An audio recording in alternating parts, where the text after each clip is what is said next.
Hello everyone, myself B. Vasanta, working as a guest faculty in TTWRDC Women Geneva in the Department of Computer Science. So today I would like to give you a briefing about what is an operating system and what are the characteristics of an operating system and what are the advantages and difficulties we are facing with the operating system and what are the different types of operating systems we have. Okay, so let us say first what is an operating system. So what will happen if we purchase any computer and any laptop systems, then first and foremost we have to install the operating system. So without installing an operating system, no other software will be installed in the computer. So why operating system plays that much of importance in the computers? So operating system is nothing but it is a intermediate or it is an intermediate between user and the computer. Okay, or we can say operating system is a system software. It is a system software which is a collection of programs which is used to manage the resources of a computer. So in order to manage the resources of a computer, we require an operating system. So if anyone observes, when we start the computer or when we switch on the computer, it will take some time to open the window. Okay, why it takes some time? Means it is installing the operating system. Okay, it is the inbuilt process. Okay, no one can install the operating system. Okay, operating system by itself it reinstalls the operating system for every restart of a computer. Okay, so what are the we are saying that it is a collection of programs or it is a set of programs. So all those programs has to be reinstalled in the computer. So for that purpose it needs some time. So that process is called as a booting process. Okay, so that is the briefing about operating system. So coming to the summary of an operating definition of an operating system. So I already told that it is a collection of set of programs which manages all the resources of the computer. So computer resources in the sense, computer resources are nothing but those are the CPU and memory and IO devices. Okay, all those are comes under the resources of the CPU. So how to use the resources and what resources will be used for what task and what resources will be applicable for which operation, all these are defined by the operating system, or we can say it is a set of it is a intermediate between the user and the hardware. Hardware is nothing but the computer system.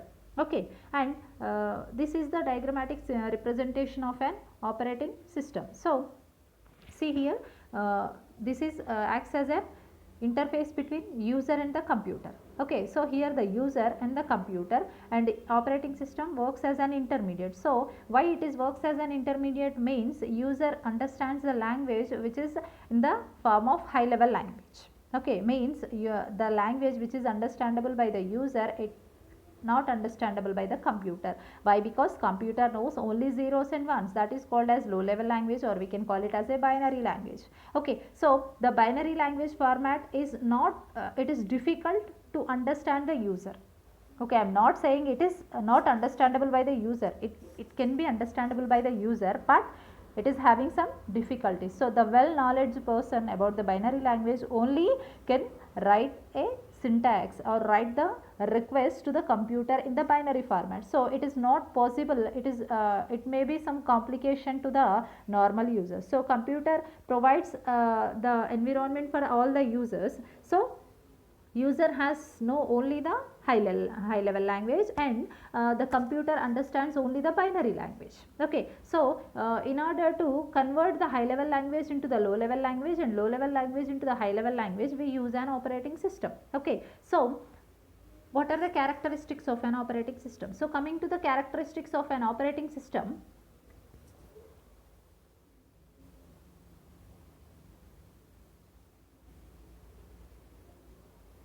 operating system is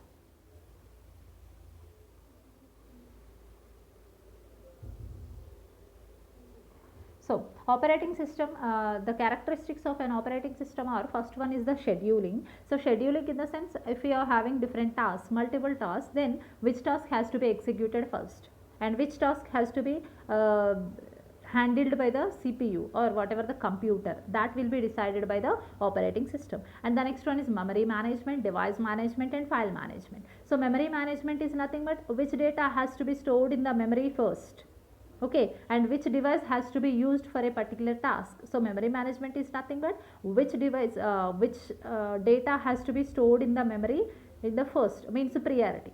Okay, we are having different data items, so all the data items, it is not possible to store all the data items at a time.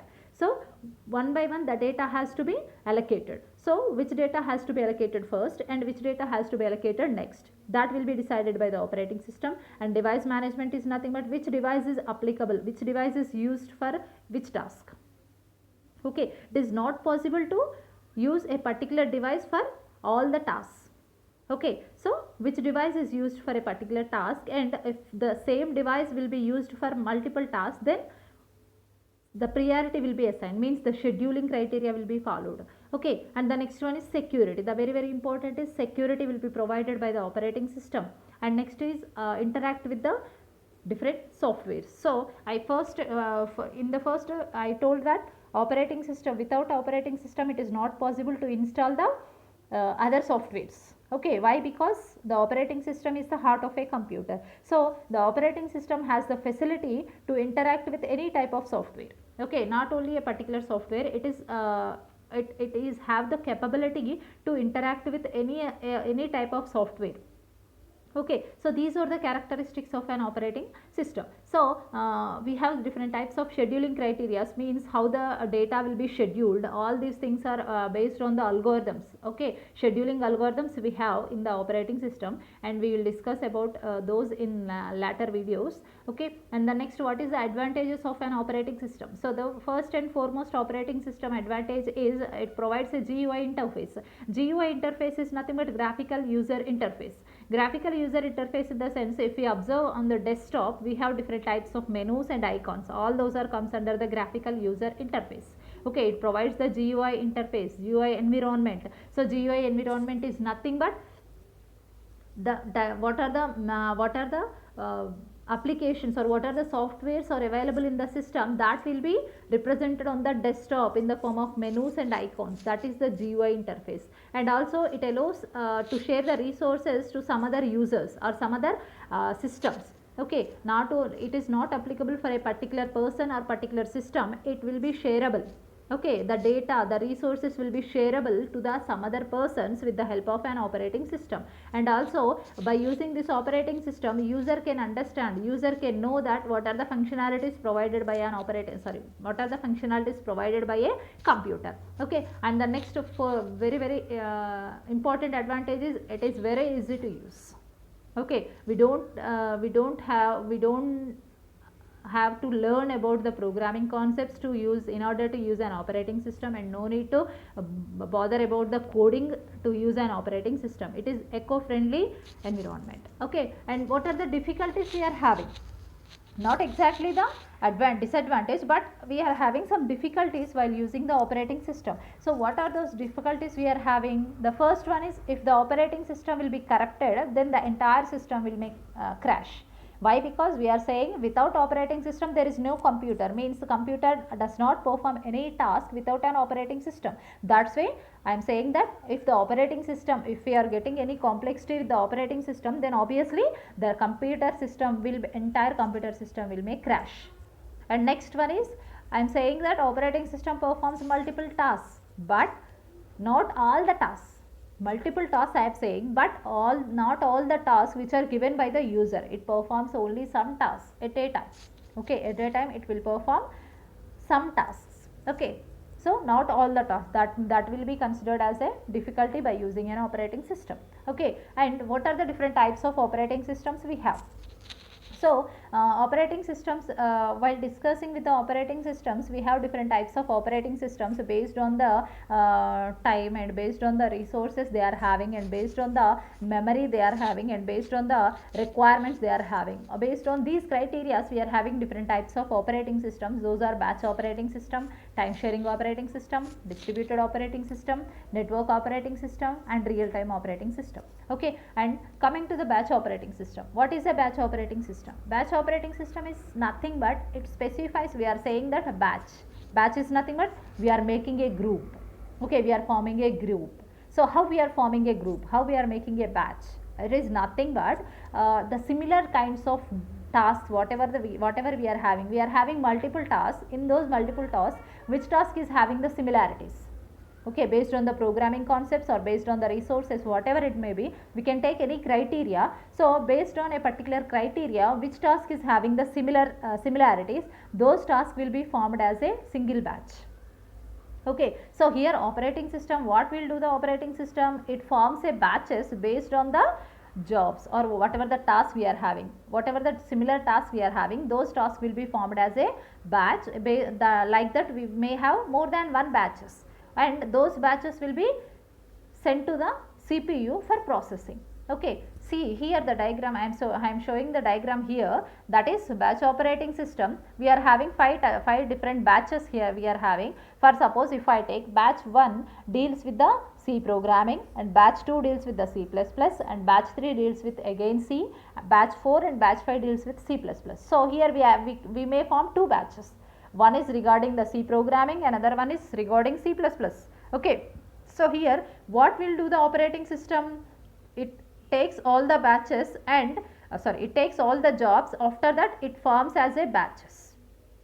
So in batch 1 we have job 1 and job 3. Job 1 and job 3 are having the similar task, means both are working on C, and batch 2, batch 4 and batch 5 are working on C++. That's why I am forming two batches, and those batches will be sent to the CPU for processing. Okay, so when we use these types of batches means it is used when we are having a large task. We are having a large file and which consists of different tasks. In that we have to take similar task has to be formed as a batch so that we can create a particular file within a short span of time. Okay, so batch operating system, when will batch operating system work? The batch operating system will work to submit similar kinds of jobs together. So similar kinds of jobs has to be gathered as a batch. And what are the advantages? What is the advantage by using this batch operating system? Means I already told that if you are having a large file, okay, if you are dealing with a large files, then it will be usable.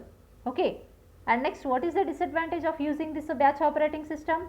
The disadvantage is once the job is submitted to the operating system.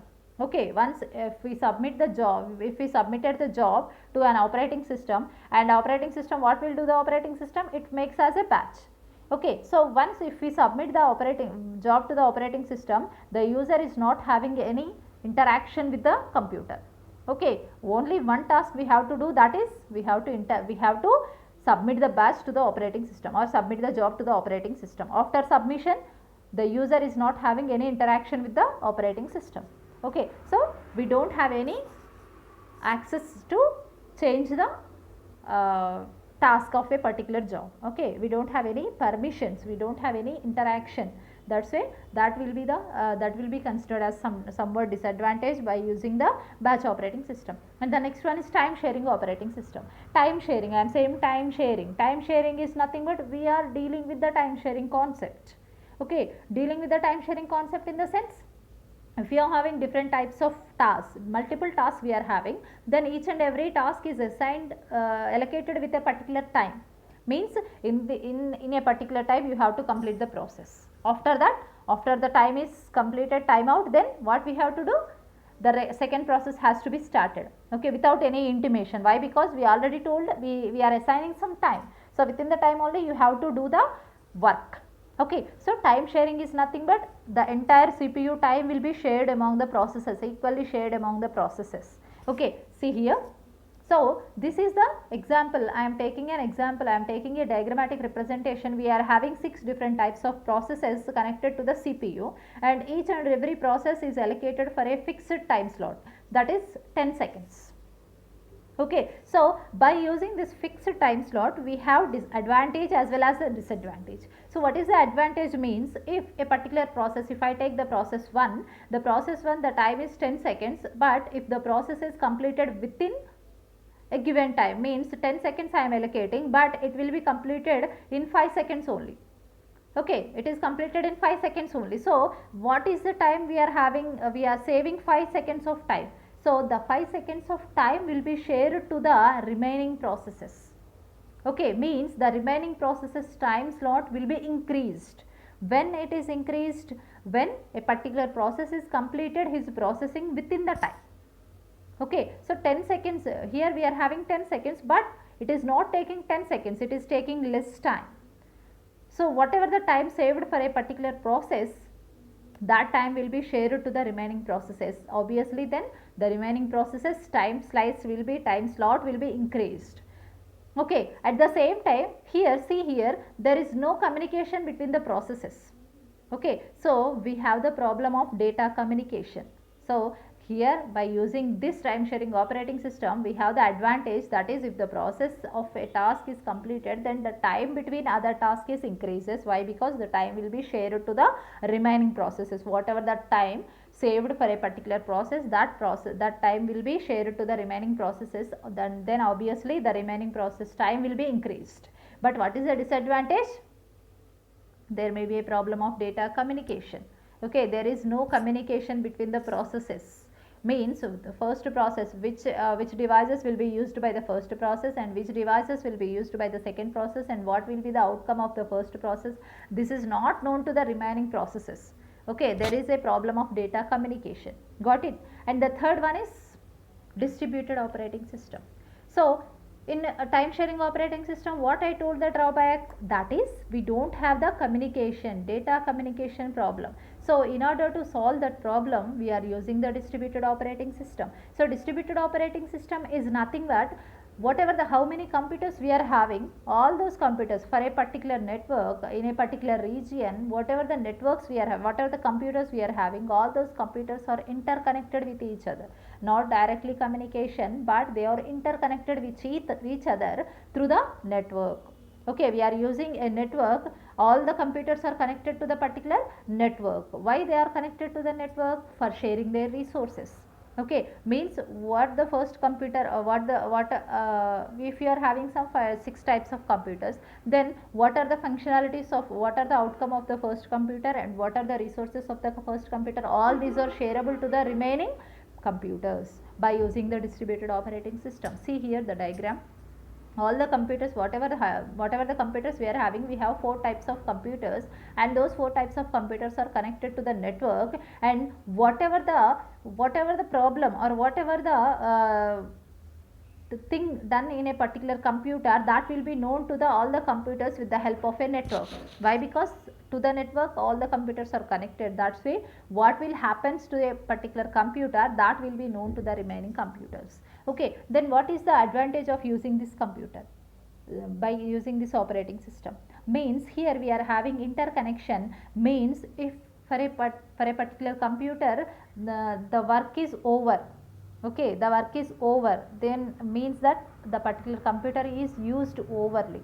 Okay, overused, if the node is used overused, then operating system, what will do the operating system? It will share the whatever the work assigned to a particular computer, that will be shareable to the remaining computers. Then the work will be completed in time, and there will be no burden to a particular computer. Okay, that is the advantage of using this distributed operating system. So see here, if a node is overused, then operating system shares that node to other nodes of a network. So in that particular network, whatever the computers we are having, it will share that particular computer task to the remaining computers. That will be the advantage of using this distributed operating system. Then what will be the disadvantage? If the network, here we are using the center point is a network. So if there is any failure to the particular network, then the entire systems, whatever the systems connected to the particular network, will be broken. So that is the disadvantage. So if the network is spread, means if the network is, there may be some problem, then whatever the computers communicated with that particular network will be broken. Okay, this is the disadvantage of using this distributed operating system. And next one is network operating system. What is network operating system? Network operating system means, in the network operating system we have 2 types of computers. Here we are having 2 types of computers. One is the server computer and the second one is the client computer. So we have different more than one computers. Among those computers, one, at least compulsory one system should be the server system, and the remaining should be acts as the client systems.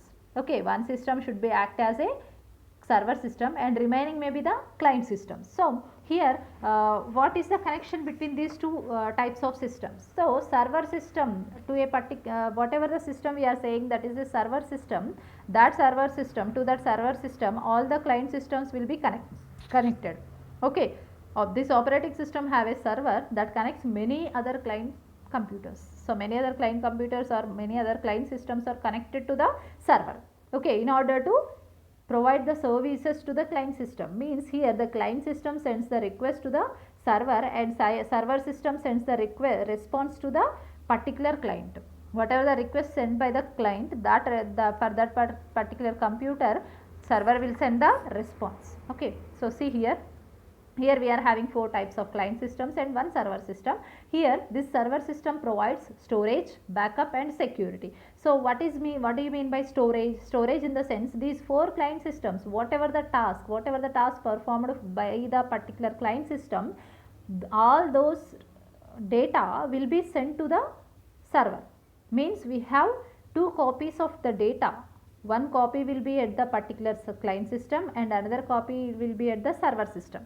Okay, it will store the data of all the client systems. Why it is storing all the data of the client systems means, if there is any crashes in the particular client system, if a particular client system will fail you, okay, power loss, there may be a power losses or there may be some crashes, then the entire data of the particular client system will be lost.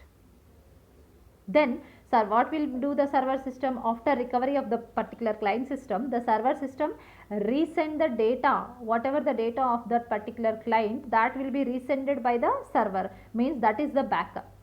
Okay, backup is nothing but by storing the data, it will back up the data to the particular client and it will provide the security. So here one thing we have to remember is, if there is any updations, if there are any updated versions on the computer, then no need to update all the client systems, only we can update the server system. Okay, only we can update the server system. Why? Because entire work will be done at the server side only. Then we need to update the server system and obviously the remaining client system will be automatically updated. That is the advantage of using this network operating system. So see here, it provides the security. So what we have to do, we need to upgrade the server system only, no need to upgrade the remaining systems. Okay, and the next one is the disadvantage of the same, what will be discussed in the distributed operating system. There is network, here server.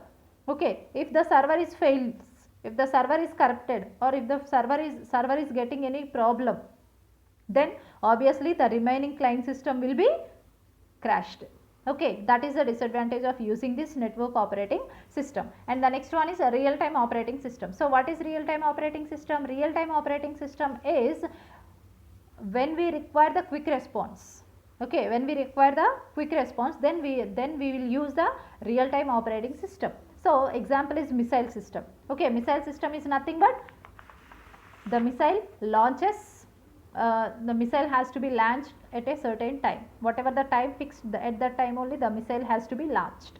Okay, means we are exact response, we are getting the response at a particular time and at a particular period.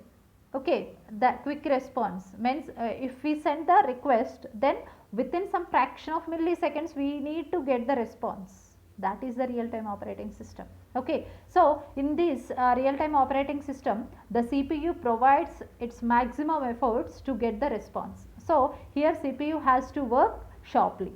Okay, means it has to generate the response quickly. So for that it has to put all its maximum efforts for getting the quick response. So what are the advantages by using this real-time operating system? Means it provides quick response. So it provides quick response obviously. Then where we are using this real-time operating system means it is used in scientific engineering and NASA etc. Like this scientific purposes only we are using the real-time operating system. So by using this real-time operating system, only one drawback we are having, that is it is very expensive to use. So the cost of the real-time operating system is very high. So it is very expensive install the operating system, real-time operating system. So apart from this, we have three more types of operating systems. Those are the multi-processing operating system, multitasking operating system, and multi-programming operating system. So see here, what is multi-processing operating system? The system which is having multiple CPUs. Okay, we are having one computer with multiple CPUs, then it is called as multi-processing operating system. So each and every CPU performs individual process, individual task, that is nothing but multi-processing.